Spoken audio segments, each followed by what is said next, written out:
Italian way. Matapang, suave.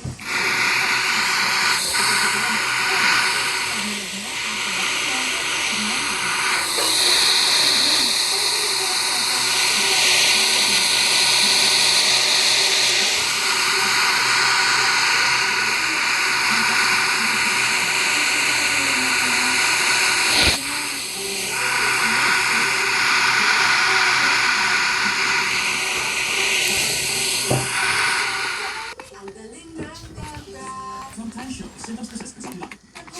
Yung pang-interview ko, lumabas yung panininaw. May bago para dyan. Time expert Green Liquid. Wait 3 times na linis, nakita kita.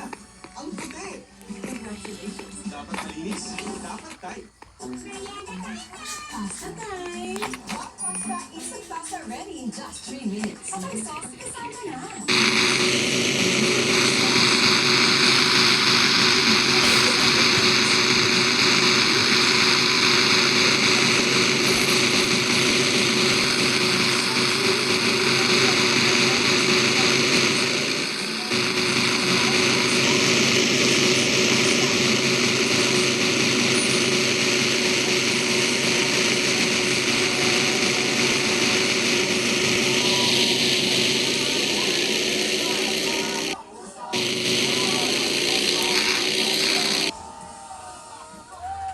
Ayaw mo maging drama ng sa pilot? Sa pagpapatimo ka ng gusto mo ng kuwasti.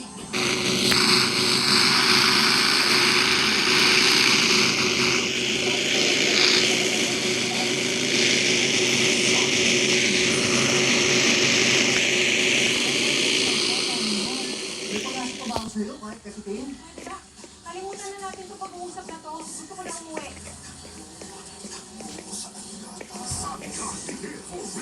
Motivation ko po kuya is makuha po namin rice namin, which is Kuya, kasi malapit na kuya. Makuha lang po ng kahit anong message or gift galing sa mom ko. Buo na po talaga yung Pasko ko po kuya. Celebrity Collaboration 2.0 on 40 p.m. Kailangan mag-file for this. Tatakbo ka ulit. Magiging mainit ang kanilang banggaan. Paano ka naman nakakasiguro na siya nga ang mananalo? Petiso Manaloto. Saturdays, 7:15 p.m. Kilala nating lahat ang dating child star, si Kiray Celis. sabihin mo nga sa akin, ano ba talagang mahal ng buhay mo? Yung pera mo? Kapag ba yung nilos na tumulong, wala nang karapat mo. I am beautiful.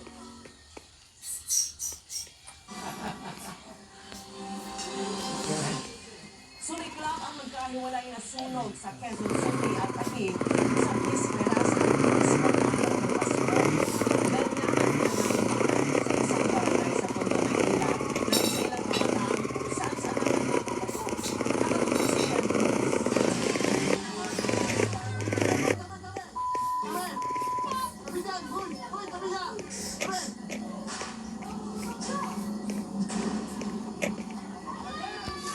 Animal playground ng ilang kabataan ang bahaging ito ng Oriones Street, Tondo, Maynila. Kaliwat ka ng paputok ang sinindihan nila sa kalsada. Para sa lubungin ng Pasko. Pero ang pagsasaya nila, pangamba naman sa ilang residente. Okay na naman na magpaputok kasi party ng pagdiriwang ng Pasko. Kaya lang siyempre sa tamang lokasyon lang na magpaputok. Yung mga kabataan kasi matigas yung ulo. Kahit magsabihan mo sila na bawal magpaputok, Delikado lang po pwede kung magkasunod.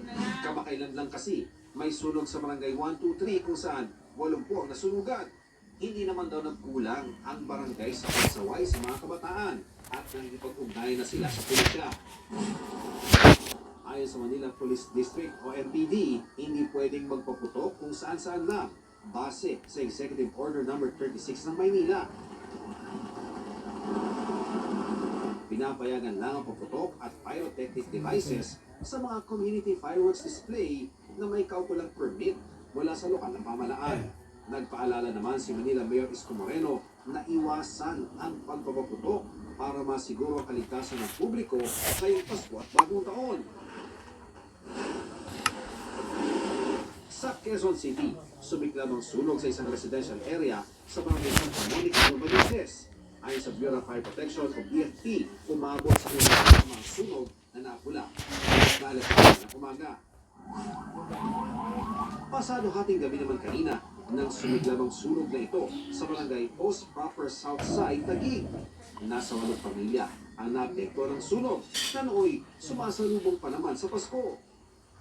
Ang mga ganitong insidente ang pinaghahanda ng PFP lalo ngayong magpabagong taon.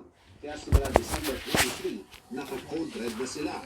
Noong 2024, nasa 39 ang naita ng sunog ng BFP dahil sa fireworks at pyrotechnics. Hanggang Nobyembre naman ngayong 2025, nasa 17 na ang sunog na dahil sa puputok. Karamihan sunog naman talaga ay nagsisimula lamang sa mga maliit. Yun nga, kung hindi maagapan, napakabilis ng sunog. Ito ay dumodoble ng in every 30 seconds at maaaring sa loob ng 5 minuto hanggang 10 minuto ay sunog na ang isang bahay at pag-uupisa ng lumalap ito sa mga kapitbahay. Kaya paalala ng otoridad kung mapapaputok. Hanggat maaaring malayo sa mga statula, pwedeng kung saan pumasok yung mga embers nito or yung mga baga nito na pwedeng magdulot nga ng sunog huwag sa mga matataong lugar para iwas na rin sa any injury or mas makakasakit. Para sa GMA Integrated News, Ian Cruz sa Katuto, 24 oras. Mga